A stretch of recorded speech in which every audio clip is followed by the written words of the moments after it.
We're implementing budget cuts, and your position has been eliminated, Trent said with a dismissive shrug, leaning back in his leather chair. Thanks for everything, Granny. I sat across from him in his spacious corner office, stunned into silence, the certificate of completion for Jenna's training program still warm in my hands. I had just finished presenting it to him, proud that I'd successfully trained the young intern over the past 4 months. And this was my reward: immediate termination. Today is your last day, he continued, when I didn't respond. Human Resources has prepared your final paycheck and severance, 2 weeks' pay. My name is Becky Smith. I'm 61 years old, and after 7 years as the project coordinator at Everline Urban Design in Omaha, Nebraska, I'd just been fired. 7 years of ensuring every permit was filed correctly, every deadline was met, and every regulatory hurdle was cleared. All ended in a 3-minute conversation on a Friday morning. Budget cuts? I finally managed, my voice steadier than I felt. The same week we secured the $35 million Riverside development project, Trent had the decency to look slightly uncomfortable, adjusting his expensive tie. It's a strategic restructuring. Jenna will be taking over your responsibilities now that you've completed her training. Jenna Blake, the 24-year-old intern I'd been training since March, the one I'd patiently taught everything about the complex web of city regulations, contractor relationships, and permit applications.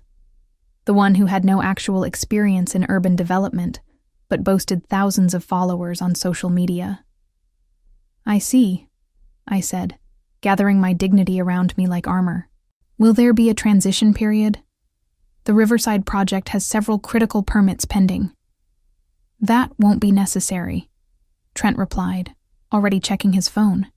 You've done a thorough job training Jenna. She's up to speed on everything.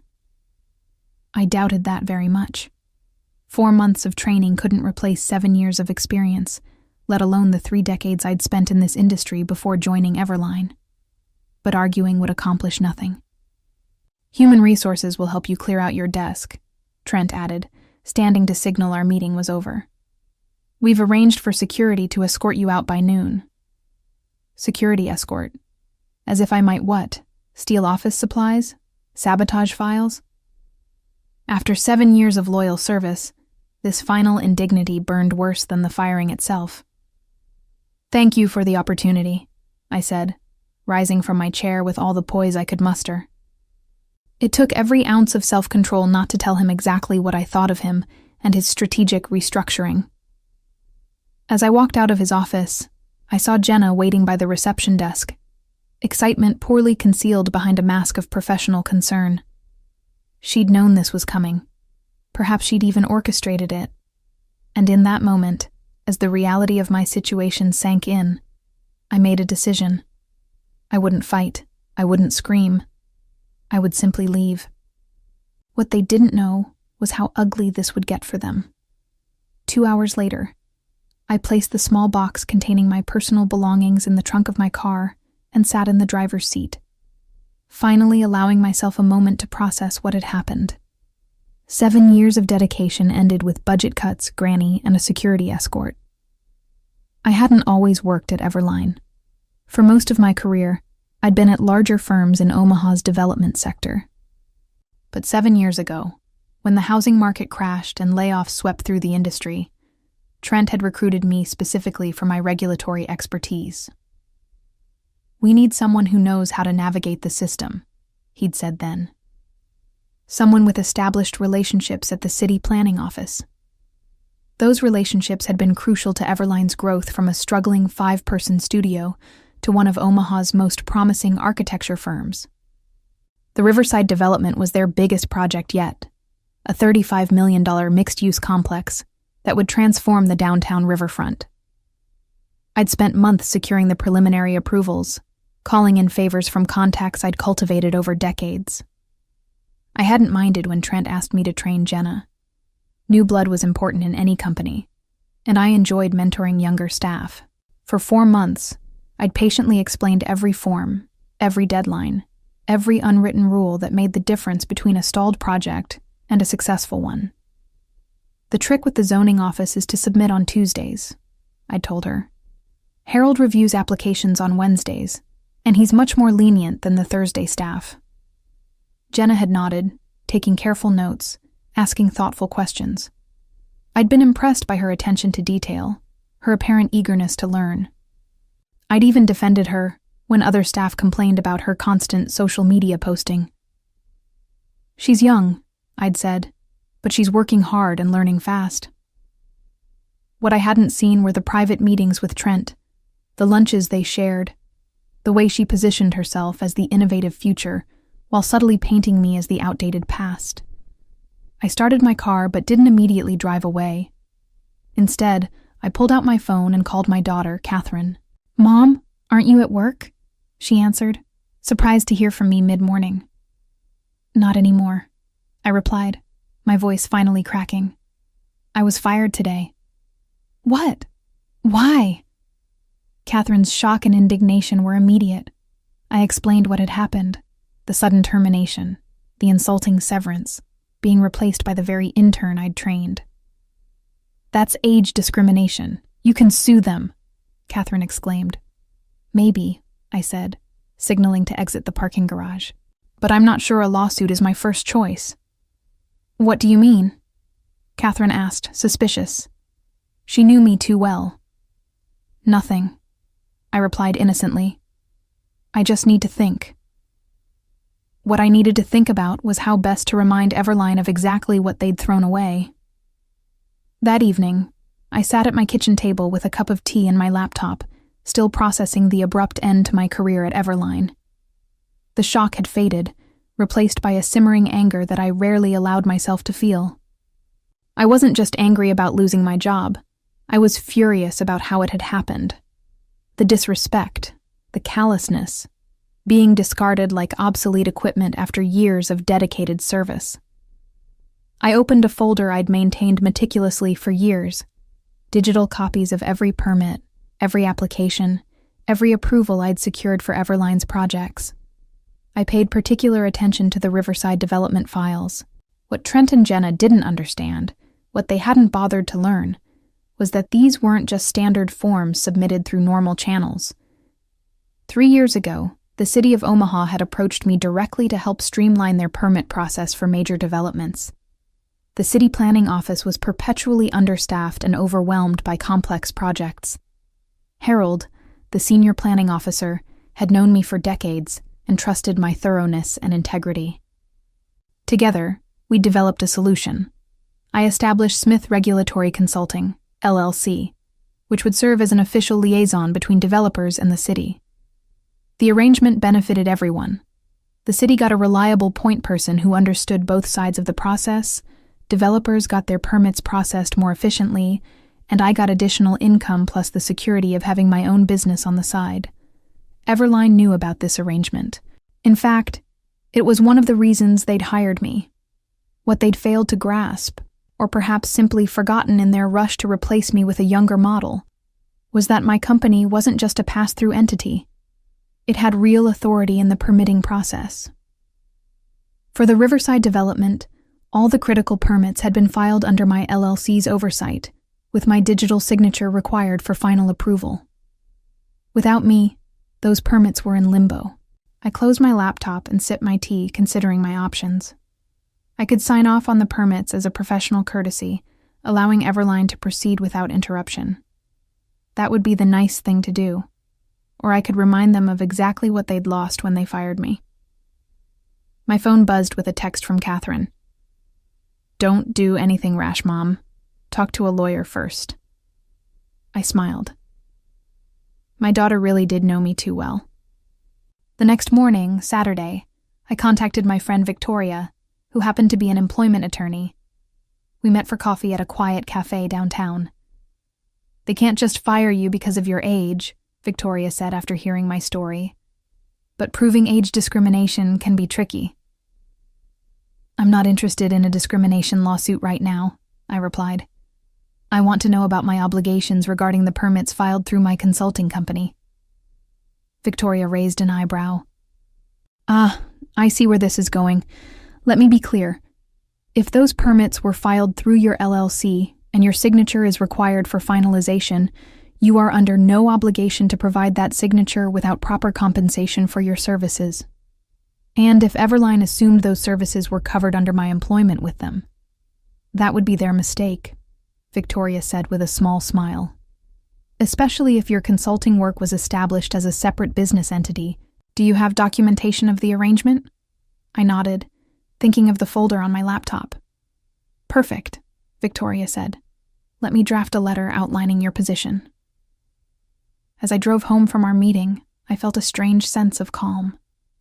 For the first time since hearing Trent's dismissive budget cuts, Granny, I felt in control again. Monday would be interesting. Monday morning arrived with a flurry of missed calls and increasingly frantic text messages from Everline. I ignored them all as I calmly went about my morning routine: breakfast, crossword puzzle, a bit of gardening in the early spring sunshine. It was the first Monday in years I hadn't spent in a fluorescent-lit office, and I was determined to enjoy it. At 10:15 a.m., my phone rang again. This time it wasn't Trent or anyone else from Everline. It was Harold from the city planning office.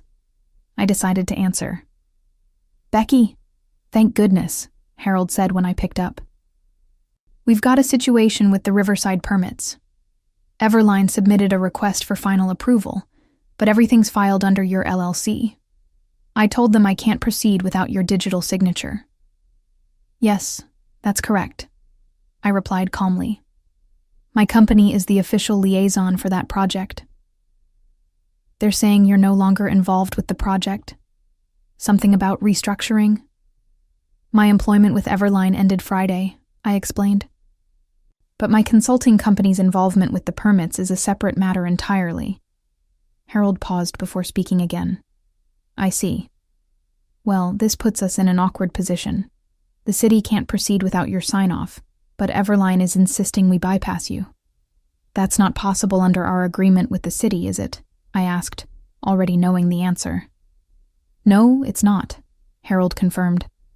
"The expedited process we established requires your verification. Without it, they'd need to resubmit everything through the standard channels." "And how long would that take?"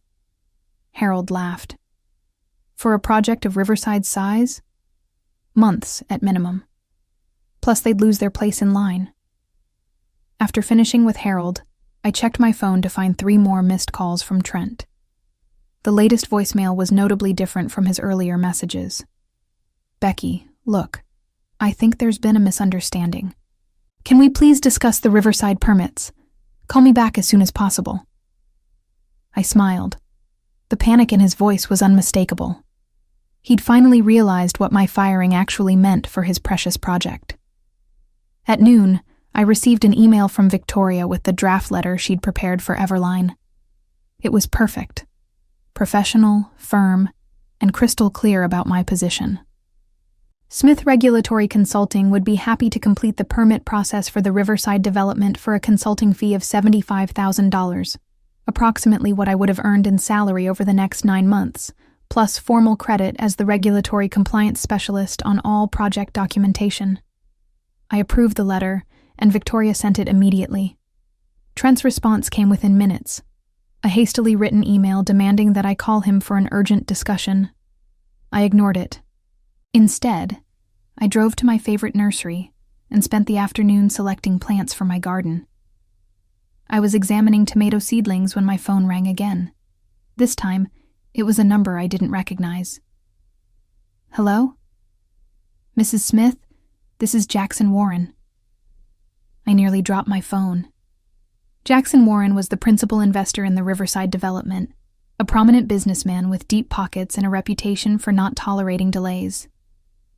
"Yes, Mr. Warren. What can I do for you?" "I understand there's an issue with the permits for Riverside," he said, his tone direct but not unfriendly.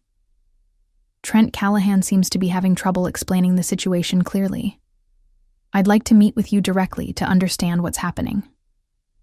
I agreed to meet him the following morning at his downtown office. When I returned home, I found an email from Jenna Blake in my inbox. The subject line read, "Please help." The message itself was both pleading and condescending.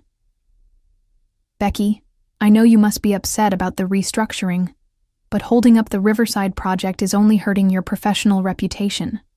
Please be reasonable and sign off on the permits. I'd be happy to include your name in the acknowledgements. Acknowledgements. After being fired and replaced, she thought I'd settle for a mention in the acknowledgements. I deleted the email without responding and went back to planning my garden. Tomorrow's meeting with Jackson Warren would be interesting indeed.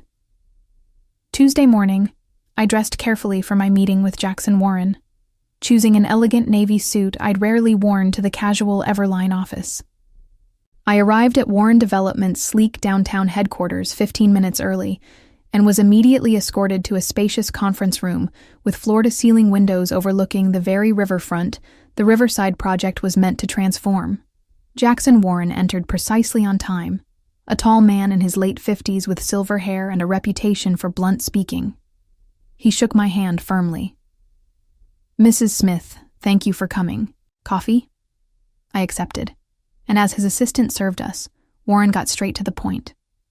"I've invested $12 million in the Riverside development so far," he said. "Now I learn that the entire project is stalled because Everline fired the one person who could navigate the permit process. I'm not pleased. I understand your frustration, Mr. Warren." "Call me Jackson," he said, leaning forward. "I've been looking into this situation. It seems your firing wasn't just unexpected. It was exceptionally poorly timed and possibly illegal." I raised an eyebrow, but said nothing. "Tell me about these permits," Jackson continued. "Trent claims it's a simple paperwork issue that you're dragging out because you're bitter about being let go." I opened my laptop and showed Jackson the digital trail of the Riverside permits. The initial applications, the preliminary approvals, the pending final clearances, all filed through Smith Regulatory Consulting. 3 years ago, the city of Omaha asked me to establish this arrangement to streamline the approval process for major developments, I explained. Everline knew this. It's why they hired me. But apparently they forgot that my consulting company is legally separate from my employment. Jackson studied the documents carefully. "And without your signature on these final approvals, the project can't move forward. Everline would need to resubmit everything through standard channels, which would take months at minimum." "I see." Jackson sat back, his expression thoughtful. "And you sent them terms for completing the process?" "My attorney did, yes. A consulting fee plus professional credit for my work. Reasonable terms. $75,000, about 9 months of the salary they were no longer willing to pay me, plus recognition as the regulatory compliance specialist on project documentation." Jackson nodded slowly. "And their response?" "Demands that I call Trent for an urgent discussion. Nothing addressing the actual terms." "Typical," Jackson muttered. He tapped his fingers on the table for a moment, then made a decision. "Mrs. Smith, Becky, I'd like to make you an offer that bypasses Everline entirely. This was unexpected." "I'm listening." "Warren Development would retain Smith Regulatory Consulting directly for the duration of the Riverside project. Same fee you proposed to Everline, plus a bonus structure tied to meeting key regulatory milestones. You'd work directly with my team, not through Everline."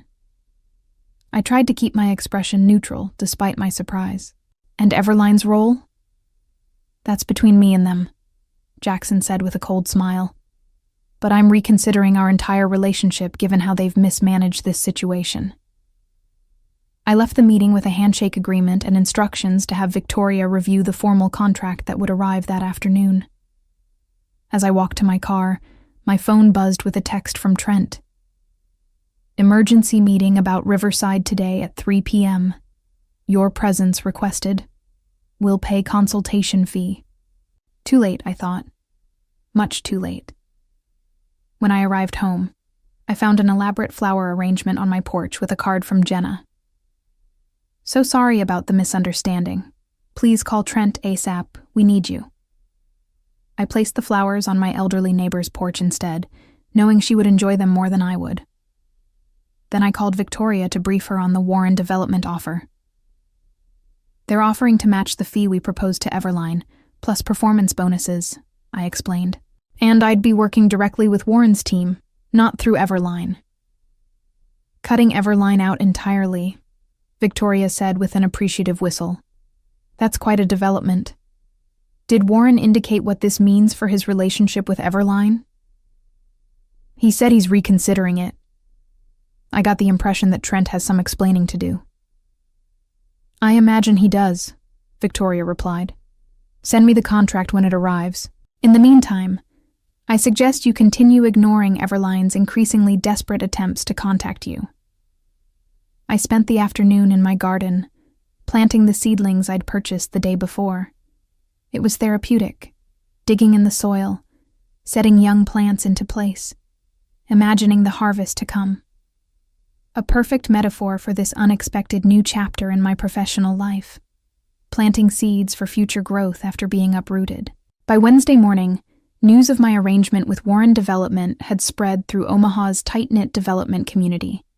My phone buzzed constantly with calls and messages from former colleagues, other developers, and even journalists seeking comments. Trent's desperation reached new heights. First came an email offering an immediate consulting contract at twice the rate I'd requested. When I didn't respond, he followed up with a voicemail. Becky, please, we need to talk. Warren's threatening to pull Everline from the Riverside project entirely. This could ruin us. Whatever you want, name your price. You can have your old job back with a raise. Just call me. The panic in his voice was almost satisfying enough to make up for budget cuts, Granny. Almost, but not quite. At noon, Victoria called with an update. Warren's legal team sent over the contract. I've reviewed it. It's very favorable. Significantly better terms than anything Everline might offer you now. How so? I asked. For starters, it's not just for Riverside. Warren wants Smith Regulatory Consulting retained for all of his development projects in Omaha for the next 2 years, with an option to renew. The fee structure would give you a comfortable 6-figure income, plus those performance bonuses we discussed. And Everline's role? That's the interesting part, Victoria said, and I could hear the smile in her voice. The contract includes a clause stating that Warren Development reserves the right to select or reject any architectural partners for their projects. There's no guarantee that Everline will remain involved with Riverside, let alone future developments. I signed the contract that afternoon, feeling a strange mix of vindication and melancholy. I hadn't set out to destroy Everline. I'd given 7 good years to that firm. But they had made their choice when they decided I was disposable. By Thursday, the situation had evolved dramatically. I received a call from Harold at the city planning office. Becky, you won't believe what's happening. Trent Callahan has been calling every hour, trying to find a way around the permit requirements. When I explained it wasn't possible, he actually suggested that the dinosaur procedures needed to be updated for the modern era. I laughed. I assume that went over well? About as well as you'd expect, Harold chuckled. The planning director reminded him that those dinosaur procedures ensure public safety and regulatory compliance. Then he asked if Everline was officially rejecting the expedited process we established with your consultancy. Trent backpedaled pretty quickly after that. Later that day, I met with Jackson Warren and his project team to begin the transition. As we sat in Warren Development's sleek conference room, Jackson made a surprising announcement. I've decided to terminate Everline's contract for the Riverside development, he stated matter-of-factly. Their mishandling of the permit process demonstrates a fundamental lack of professional judgment that I'm not willing to risk on a $35 million project. What about the architectural plans they've already completed? I asked, stunned by the decisiveness of his move. We've retained ownership of all plans and specifications per our contract, Jackson explained. I've already reached out to Hartman and Associates to take over. They've agreed to honor the existing designs with some minor modifications. Hartman and Associates was Everline's biggest competitor in Omaha. The irony wasn't lost on me. Now, Jackson continued, turning to me with a smile, let's discuss how we get this project back on track. With your expertise leading our regulatory compliance efforts, I'm confident we can make up for lost time. As the meeting progressed, I found myself energized by the challenge ahead. At 61, I had been dismissed as irrelevant, a granny whose experience no longer had value. Now, I was a key consultant on the biggest development project in Omaha, working directly with one of the city's most influential investors. Sometimes being fired is the best thing that can happen to you, especially when they have no idea what they're losing. The headline in Monday's Omaha World Herald business section said it all. Warren Development drops Everline from Riverside project, cites permit mismanagement. The article detailed how the $35 million project would now proceed under new architectural leadership, with Smith Regulatory Consulting handling all regulatory compliance. There was even a quote from Jackson Warren. "In development, experience and relationships matter. We've brought in the best regulatory compliance specialist in Omaha to ensure this project proceeds smoothly for the benefit of the community." The best part? A small photo of me standing with the Warren development team at the permit office, my digital signature finalizing the very approvals that had been in limbo the week before. I saved a copy of the newspaper alongside the termination notice Trent had handed me just 10 days earlier. The contrast couldn't have been more stark, from fired with a paltry 2-week severance to featured in the business section as a key consultant on Omaha's most significant development project. Catherine called shortly after the article was published. "Mom, you're famous," she exclaimed, "and I just heard through the grapevine that Everline is in complete disarray." "Oh?" I tried to sound merely curious rather than satisfied. "Apparently, they've lost 2 other clients who are concerned about their ability to navigate the permit process without you. And Jenna?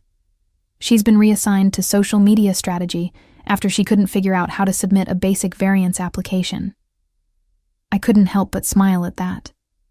Social media strategy.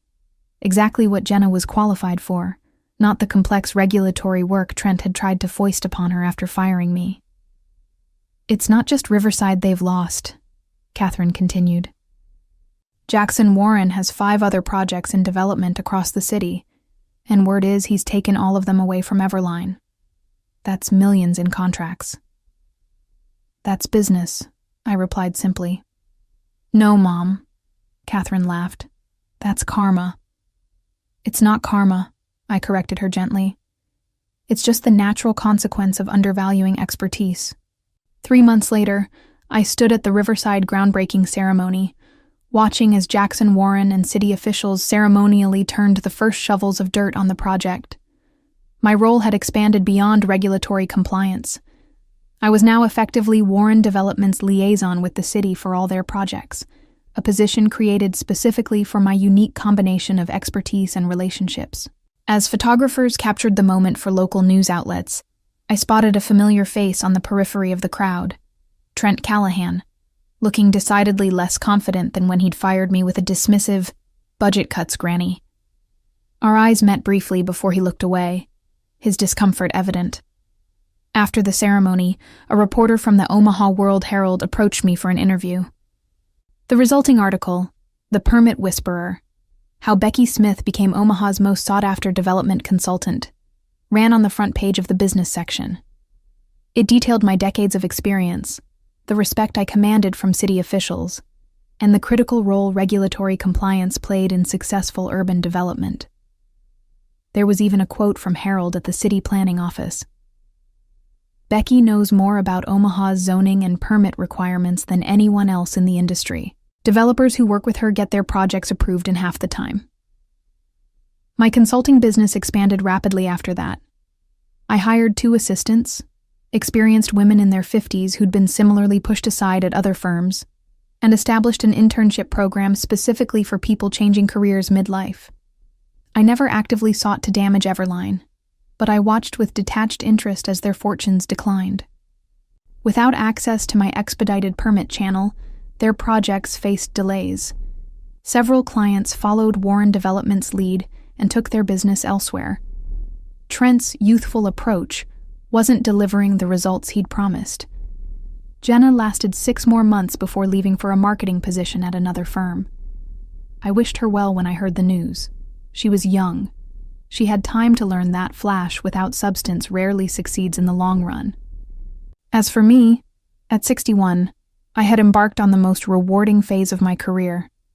Not as someone's employee, but as the architect of my own success, building a business that valued experience, embraced wisdom, and never ever dismissed someone as just a granny.